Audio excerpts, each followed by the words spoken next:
Hartley just kind of falls and makes collision with that. Cunningham hit the floor hard, and she is being helped off the floor, heading back. Hartley just kind of falls and makes collision with that. Cunningham hit the floor hard, and the WNBA may have just crossed a line it can't walk back from.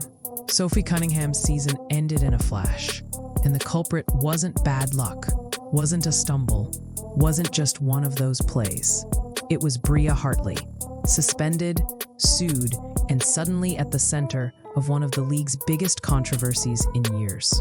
When you mix a rising star like Sophie Cunningham, a history of dirty plays, and a lawsuit that could change the future of women's basketball, you get a storm too big to ignore. Fans are already split. Was it just tough defense gone wrong?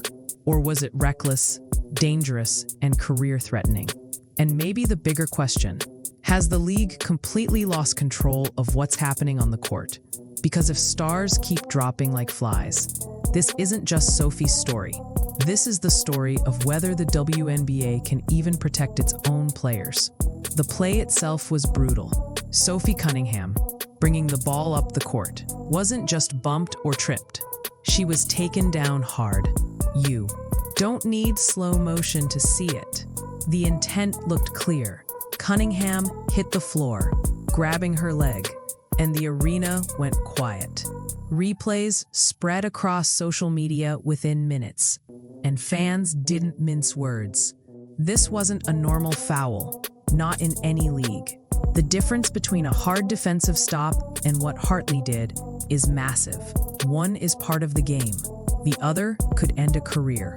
And unfortunately for Sophie, the fallout seems to be the latter. She's now out for the season, potentially with a serious knee injury. But what makes it worse is that this isn't the kind of play anyone could excuse as clumsy or unlucky. This was a targeted action, and everyone watching knew it. Even casual fans saw the replay and said, "That's not basketball." Now, if this was Bria Hartley's first controversial moment, maybe you could chalk it up to bad timing or a heat-of-the-moment mistake.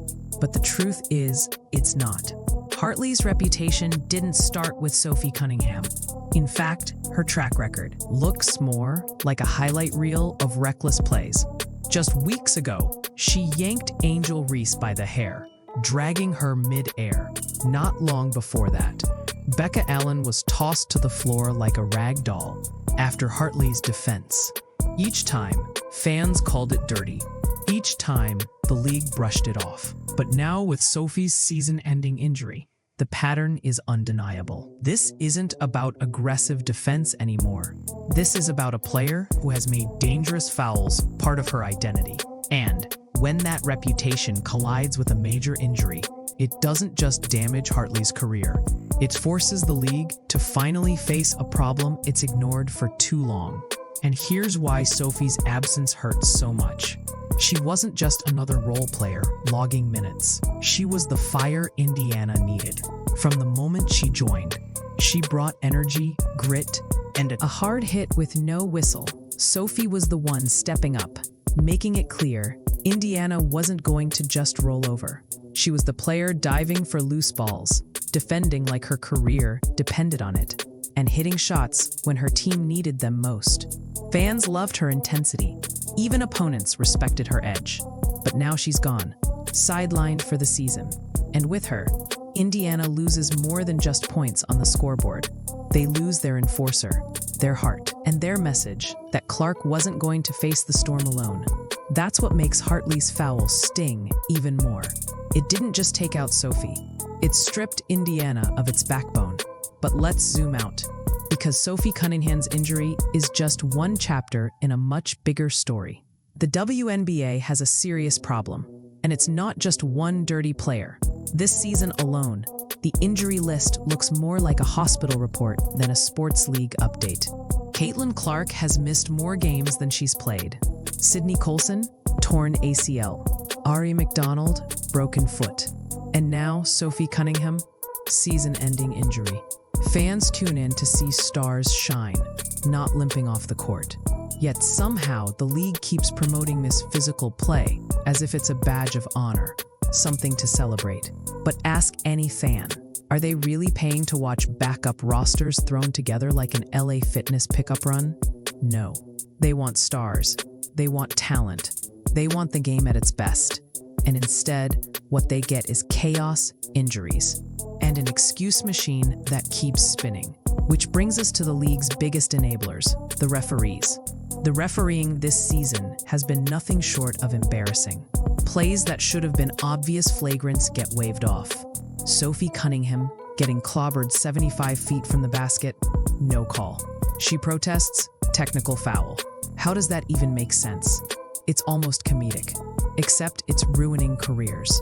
These refs don't just miss fouls, they miss patterns. They've allowed Hartley to build a reputation as this dirtiest player in the league by never stepping in when it mattered most. A whistle here, a suspension there. This whole story might not even exist, but the refs let it slide, game after game. Until now, we've hit a breaking point. Fans are openly comparing them to WWE referees, and honestly, that might be too generous. At least WWE refs are part of the show. WNBA officials, they're just part of the problem. And now, the problem has escalated to something much bigger than bad officiating, because this time, it's not just a suspension, it's a lawsuit. Yes, Bria Hartley is being taken to court over the hit that ended Sophie Cunningham's season. And this is where the story leaves the court entirely. Sophie isn't just losing games, she's losing salary, endorsements, and potentially years of her career. Medical bills pile up, opportunities vanish, and suddenly, basketball rules don't matter. It's legal rules that take center stage. And here's the real shocker. If Sophie wins, or even if she settles, the precedent is massive. What's stopping Angel Reese from filing a case after having her hair yanked? What's stopping the next player, taken down by a dangerous foul, from doing the same? This lawsuit doesn't just put Hartley's career at risk. It puts the entire league in uncharted territory. If players realize they don't have to rely on refs or the commissioner for protection, they can go straight to court. That changes everything. And let's not ignore the name at the center of it all, Caitlin Clark. Like it or not, everything in the WNBA right now comes back to her. She's the face of the league, the ticket seller, the ratings booster. And Sophie Cunningham? She was her protector. She was the one stepping up when Clark got shoved, hammered, and disrespected on the floor. Now Sophie is gone, and Clark is more vulnerable than ever. Do you really think opponents won't notice that? Of course they will. Hartley and players like her smell blood in the water. They know Clark takes hits with no whistles, and now she's without her enforcer. That's a dangerous recipe. And here's the uncomfortable truth. The WNBA has done almost nothing to protect its biggest star. Every shove, every foul, every dangerous play is brushed off as part of the game. But how long before Clark herself says, enough is enough? How long before she questions whether the league even deserves her loyalty? What makes all of this even more frustrating is that the solution isn't complicated. The NBA figured it out decades ago. Back in the 80s and 90s, players were getting elbowed in the throat, tackled mid-air, and practically wrestled to the ground. But the league realized chaos wasn't good for business.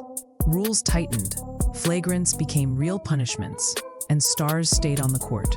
The result? The NBA thrived. Fans got to watch their favorite players night after night without worrying they'd be sidelined by a dirty foul. Meanwhile, the WNBA seems to be ignoring that entire playbook. Instead of accountability, we get excuses. Instead of stricter rules, we get empty statements. Referees face no consequences, the commissioner dodges questions, and dirty players practically get rewarded. And fans are left asking, does the league even care about protecting its future? Or is it so desperate for headlines that it's willing to let stars fall just for the sake of toughness theater? So, here we are. Bria Hartley suspended, sued, and exposed as the league's most reckless player. Sophie Cunningham out for the season, her career trajectory uncertain. Indiana left without its enforcer. And Caitlin Clark, more of a target than ever. Meanwhile, the WNBA leadership looks clueless. Referees look incompetent, and the league's reputation takes another hit it can't afford. This isn't just about one dirty foul. It's about whether the WNBA values its stars enough to protect them. Because if nothing changes, Sophie Cunningham won't be the last name on the injury list. Not even close. The question is simple. Should Bria Hartley ever play again? Or has she crossed a line the league can't forgive? Drop your thoughts in the comments, and let's see where fans really stand on this one.